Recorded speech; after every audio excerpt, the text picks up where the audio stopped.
Hi everybody, I'm Bree the Plant Lady, and today I'm going to start deassembling my summer containers.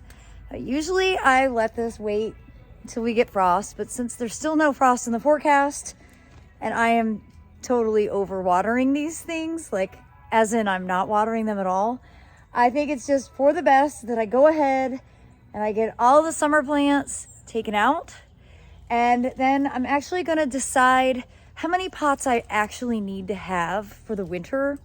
I don't need to have anywhere near as many as I do. And I especially don't need to have as many here at the Blue House garden because this will soon become the Airbnb. And I try to avoid being a weird Airbnb host by constantly being underfoot when people are renting the property. So I need to simplify the containers over at this garden and then add some new ones to the White House. So today I'm just going to start by basically cutting back all of the summer tropicals, and then I'm actually going to empty all the soil out, which I don't usually do because it's not necessary, but I want to use this soil to build a new bed under the big taxodium next door so I can get all those ferns planted. Reason I'm doing that is just simple. I'd rather use the used soil in the fern bed than the new soil.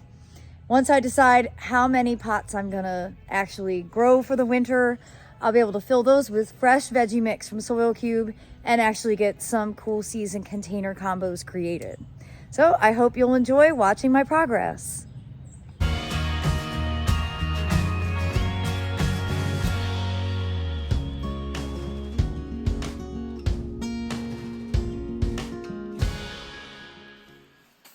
So in the process of undoing the pots from the fire pit, we walked back to the woods and found the rice that I had tried to hide from the wedding 2 weeks ago.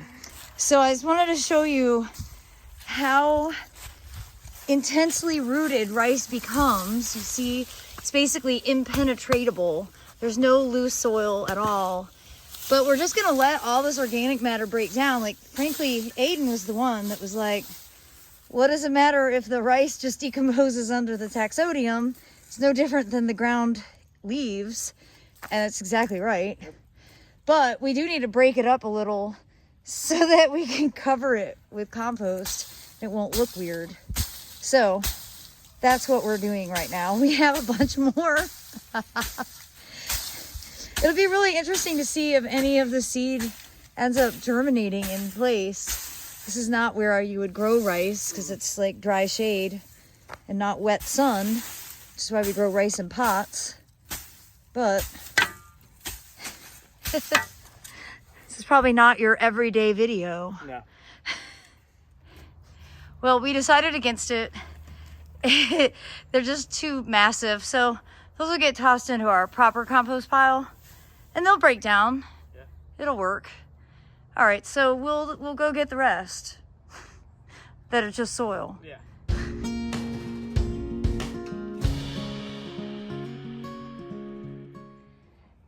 Well, it's by no means finished, but it's definitely a start for getting organic matter layered over top of the pretty shallow roots of this big native bald cypress.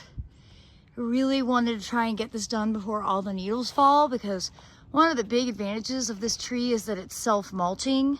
So if we can get the soil down and then the needles fall, it'll look a lot cleaner.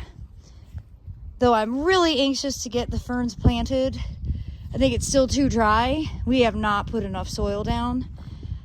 And though I hate to say this, it's just gonna be easier to keep them alive in the pots than it is to get them planted prematurely. But we're gonna be layering a lot more compost. We still have more pots to undo. And again, I don't usually empty all my containers, but I've decided that I'd rather use their mass for this bed and then not have as many winter containers this season because it's not necessary. These are words that have never come out of my mouth before, but try to simplify it, particularly as we do the house swap, and make it so that everything looks good but isn't too much maintenance as we make this cool season transition. Good. Okay. So some of you might remember this blueberry that we rehabbed back in the summer. It had been planted in the ground, the pH rose, and it got super chlorotic. So we potted it up. It's done really well, and just decided, for the sake of keeping things simple, I'm gonna put it in this big pot with fresh veggie mix. So I guess we'll see how well rooted it is. Feels pretty well rooted.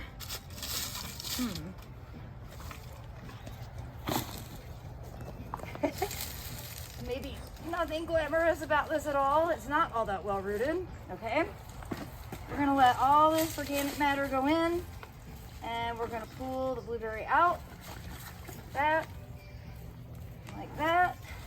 We're gonna keep them together, and dump the rest of this soil in. We haven't gone shopping because we don't have any cool season flowers yet.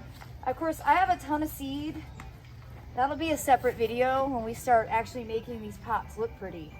But with any luck, these blueberries will continue to be on the path of better health, and, well, they give us a little structure for the winter season. All right, so we're doing the same thing with its matching pair over here in this really heavy, like ridiculously heavy, I can't even move it when it's empty pot, but this one is well rooted. Ugh. Ta-da! Instant gratification. Everybody needs a little of that in their life. Well, everybody, we're almost ready to have a fire. We just have one mangave and a really heavy piece of granite to move.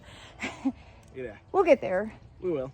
And then we have one more pot behind Aiden, and we are going to undo this next, but we're going to put it in tomorrow's video, which is all about harvesting turmeric and ginger, because this big leaf plant here is turmeric, and I'm really excited to see how much we end up getting from this container. Yep. And then we'll get it refilled and ultimately staged where it belongs, back here on the other side of where those chairs are. But I think we've done a good job transforming the fire pit from warm season to being prepared to host some parties. So everybody, I hope this video will serve as inspiration. And as always, thanks so much for watching. Happy gardening.